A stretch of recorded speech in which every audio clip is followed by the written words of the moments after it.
Welcome back. You're watching Signature Morning on Signature Television.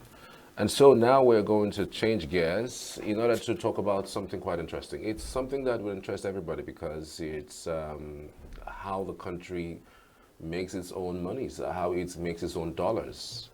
We discovered oil for a very long time right now, and it does look like it's beginning to look like a curse. And even when there is a refinery that's working in Nigeria, Nigeria still sees oil as the one of the we have the highest amount of prices in terms of oil on the African continent, even with the resources being here, and even with the refineries, working. The Port Harcourt refineries, the federal government have said over time that it would work, and for the seventh time, it has refused to work, and heads are not rolling. We will talk about the discovery of oil and how it has happened and the reforms so far that we have had in the last 64 years with an industry expert, Mr. Nick Ajule. Good to have you. Good morning, Mr. Nick. Good morning to our viewers globally. Thank you so much, Nick. We truly appreciate you. It's been 64 years of Nigeria's independence, and it does look like we're not independent even in this thought of independence, given the influences that we have had on our oil sector. Can you chronicle for us how our oil have developed and reformed so far since 1960? Thank you very much. Oil exploration in Nigeria actually started before our independence, and it was mostly done by international oil companies because we didn't have any indigenous capacity to explore for the oil.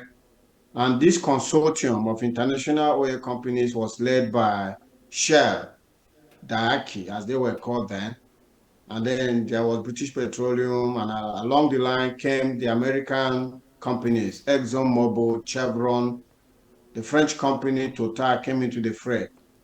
But around about 1950, we had already discovered oil, and production had started even before we became independent, still led by these international oil companies. And we continue to produce oil in increasing quantities. Exploration started on land, which is called onshore. So the first oil well that was drilled to production was at Oloibiri in Bayelsa State. And this investment from this company started to come in. More and more exploration was taking place within the Niger Delta territory.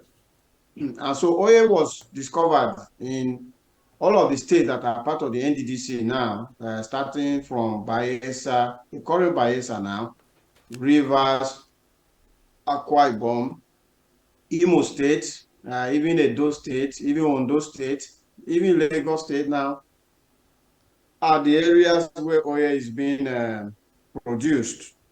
And the Nigerian National Petroleum Corporation, now Nigerian National Petroleum Company Limited, NNPCL, started to also explore for oil in the northern part of Nigeria, whilst the IOCs were focused on the Niger Delta. The NNPCL has never made a commercial discovery. They've never produced a single barrel of crude oil from all of their efforts in the northern part of Nigeria. But in the Niger Delta, oil production rose to about 2.5 million barrels per day in Nigeria at some point. And in terms of commercial arrangements, when these international oil companies came and started exploration, the government of Nigeria went into agreements with them in what we call joint ventures, or JVs for short. So a JV is an arrangement where partners come together and say, hey, let's put money together, then explore for oil. If we find it and produce it, then we share the oil in line with the partnership agreement that we have. And usually the partners will appoint one of them to be the operator. So that is the person who will actually do the work. So you will find out that the major oil fields in Nigeria are all joint ventures between the Nigerian government, and the international oil companies. So like the Chevron joint venture has Nigerian government 60% ownership. Chevron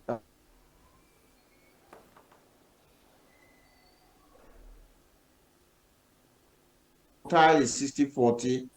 The Shell joint venture has the federal government on 55%, Shell on 30%, Total on 10%, Ajip on 5%. So this is the commercial arrangement that was happening. So what happens is that the oil, when produced, is shared amongst the participating partners along with their equity contributions. So the international oil companies will usually lift their oil and take it to one of their refineries somewhere around the world. The Nigerian government, when they lift their oil, they sell it. And that is how the federal government and state government budgets are funded. It is expected that the monies that come from the sale of crude oil earns us foreign exchange and funds government activities in Nigeria as it is expected. But along the line, the international oil companies started going offshore to look for oil. So they started with shallow offshore, and then they've got to deep offshore as we speak today. But when they went to offshore, the Nigerian government did not go with them in joint venture arrangements. Instead, what was put together was production sharing contract. And a production sharing contract is what you call a sole risk. Sole risk in the sense that it is the international oil company that brings the money to do the exploration. If they don't find oil, tough luck to them, it's their loss. But if they find oil, then the government will allow them to be taking part of the oil to recover the cost that they used in exploring and setting up the infrastructure to produce the oil, which is called cost oil. And then what is left is the profit oil, and that profit oil is then shared between the government of Nigeria and the international oil companies. And along the line, we started to see indigenous companies come into the fray. So the likes of Seplat, Niger Delta Western, and all of that started to come in. And then some other smaller players like also started to come into the industry. So the industry today is still dominated by the IOCs, but has got local participation. So from the 70s, Nigeria decided that they were going to set up refineries. So that part of the oil that Nigeria takes, they will put through the refineries and produce petroleum products for the local market and even for the export market. And so we now have 4 refineries, 2 of them in Port Harcourt, 1 in Warri, and 1 in Kaduna. There's a network of pipelines in terms of infrastructure crisscrossing the country, where crude oil is to be taken to the Kaduna refinery and petroleum products are to be taken by pipes to different depots around the country to supply petroleum products. But along the way, it started to look as if this oil became a cost. Because before we discovered oil, Nigeria was doing a lot in terms of the agricultural sector. We were producing a lot of cocoa, exporting it. We had the granite pyramids in the north and all of that. So we were an export company, an export economy, I mean. And we were also producing a lot of stuff locally, like we're producing our cars locally, we're producing all of these things locally. We didn't need to go buy cars elsewhere and all of that. But things took a downturn. These refineries were allowed to rot, all 4 of them, haven't produced anything for a number of years. All the car assembly plants we have closed shop. The textile industry that was coming off the cotton and all of that, the granite pyramids have disappeared. Why? Because we're not sharing oil money. Every month, oil money is put into what we call the federation account at the federal capital in Abuja. And the governments, the 3 tiers of government, federal, state, and local government, they come and carry their money and take it and go and spend it. And I mean, if you are getting such free monies, there was no motivation for enterprise again. There was no motivation for innovation. There was no motivation to look for money again. And Nigeria then became a sole commodity economy depending on oil. But tragically also, the refineries were dead. So we started to import petroleum products. meaning that when we sell oil, we make the dollars. We're no longer bringing all of the dollars back to Nigeria as we were doing before, because we'll need to use part of the dollars to pay for petroleum products and import them. And by so doing, we have been importing inflation because the cost of buying these products abroad and bringing it is so expensive on Nigerians. And that is why from less than 100 naira per liter, we're talking about 1,000 naira per liter today of petroleum and products.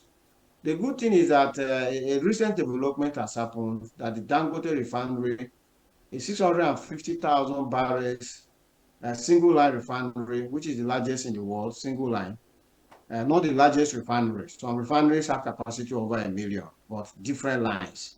Dangote has a single line at 650,000, and that's a world record. It came to the rescue.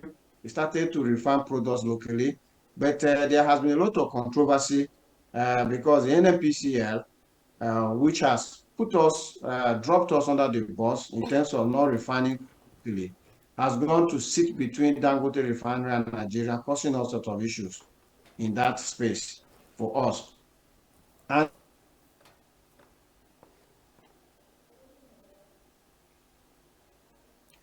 Okay, Mr. Agule, are you still there? Okay, that was Nick Agule basically can you hear me? give us an insights into Can you hear me? the Nigerian Can oil you and hear gas me? sector since 1960. Are you able Are to you hear there, me? Mr. Agule? Yes, can you hear me? Yes, we can hear you. You can hear me. Okay, fine. Thank you. All right. Yes, do go So, ahead.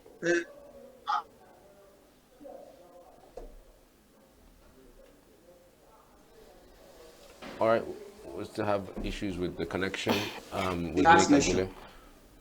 Agule. Um, can you get me? Okay, we have a bit of an issue with the connection, but it's clear now. But what you can continue. You were talking about Dangote coming into force. Yes, I said that along the way, we discovered that through the exploration activities of the oil companies, we discovered that Nigeria is actually a gas nation. Nigeria is not an oil nation. Nigeria is a gas nation. Nigeria has got almost 200 billion cubic feet of discovered gas.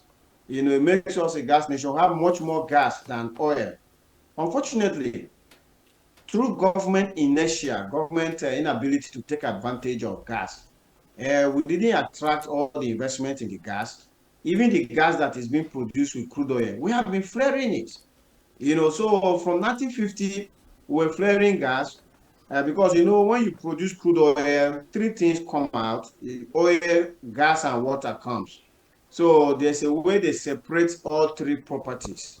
So basically, when they separate the gas, instead of harnessing the gas, they just set the gas on fire, which is what is called gas flaring. And I can understand that in the 1950s, perhaps we didn't have the technology and the uses for gas. But by the time we came into the 70s, 80s to date, there has been more and more uses of gas, such that the technology to even use gas as a fuel in vehicles was developed. Gas to power electricity plants was developed. Gas for industrial uses was developed. And then, of course, LPG, liquefied petroleum gas, which is popularly called cooking gas. All these technologies were developed. But tragically, Nigeria did not take advantage of the uses of gas as we have. The biggest gas utilization project that we have is the Nigeria Liquefied Natural Gas Project, NLNG for short. They started with Train 1. They are now on Train 7.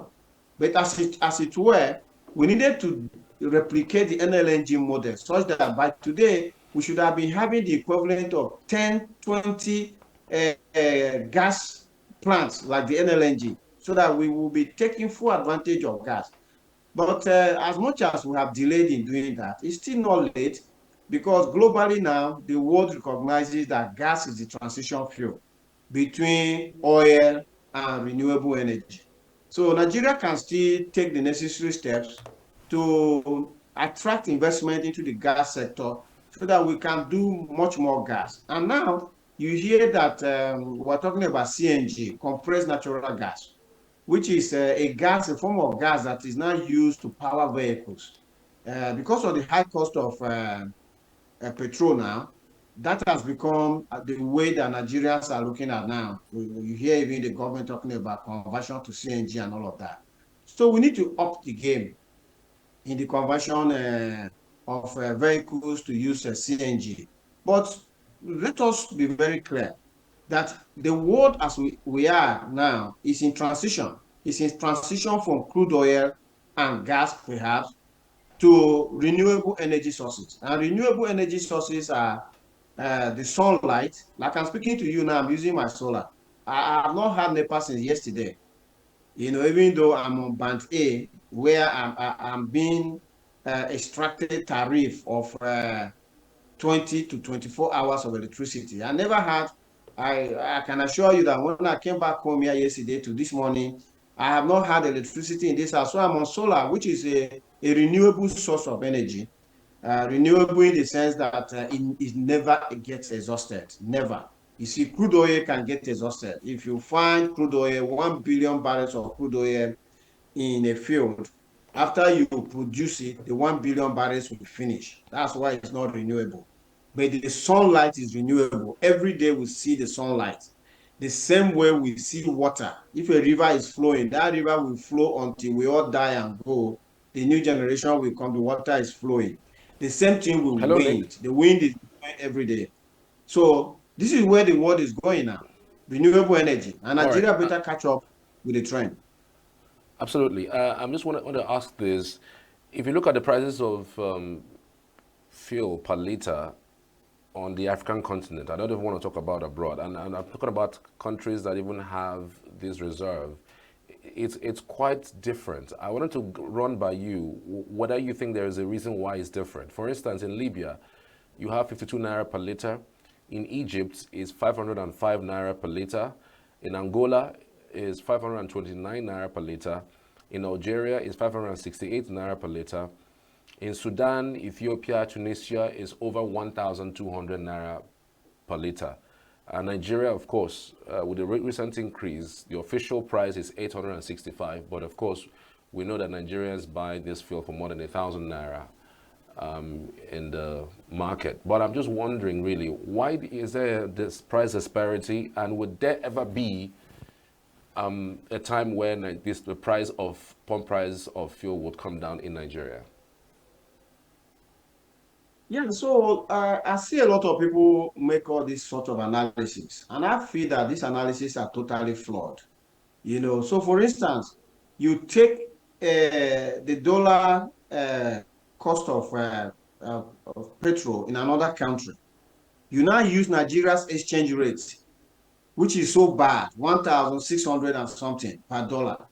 You now convert it, and then you now get that price in naira. And then you now start making the analysis that, oh, Nigerians are paying so small for electricity, sorry, for petrol, because look at how much other nations are paying. This analysis is so flawed. And it is either the people who are making this analysis are making it either from ignorance, or they are just trying to be smart, all right, in support of what is happening now.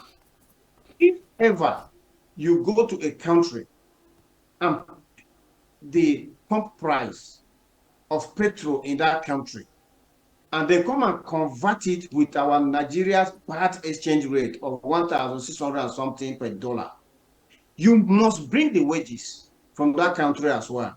If you don't bring the wages, then you are either timid, you are ignorant, or you don't even know what you are saying. You must bring the wages. You must also bring the wages and convert it in naira and say, this is the minimum wage in that country, so that we cannot do the analysis to say what percentage of minimum wage is a liter of petrol at the pump. Do you understand? Yeah. Like Nigeria now, we say minimum wage, let us just use 70,000, even though as we speak today, no government or entity has started to pay the 70,000, right?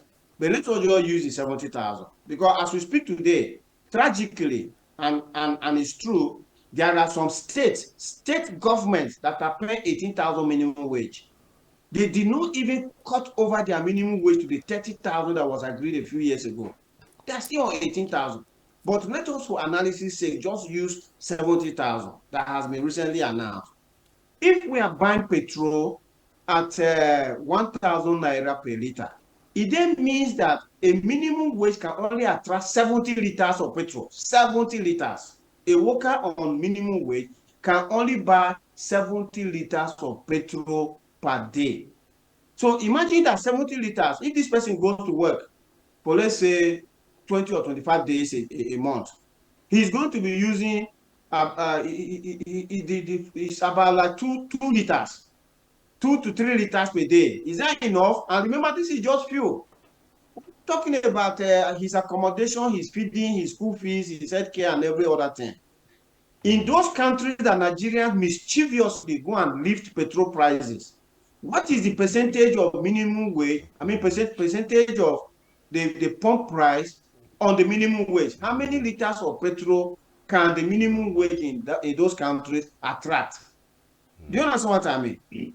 So for me, it's very tragic that we do this kind of analysis and we don't bring in the wages, you know. And your next question is that, can the price of petrol come down in Nigeria? The answer is absolutely yes.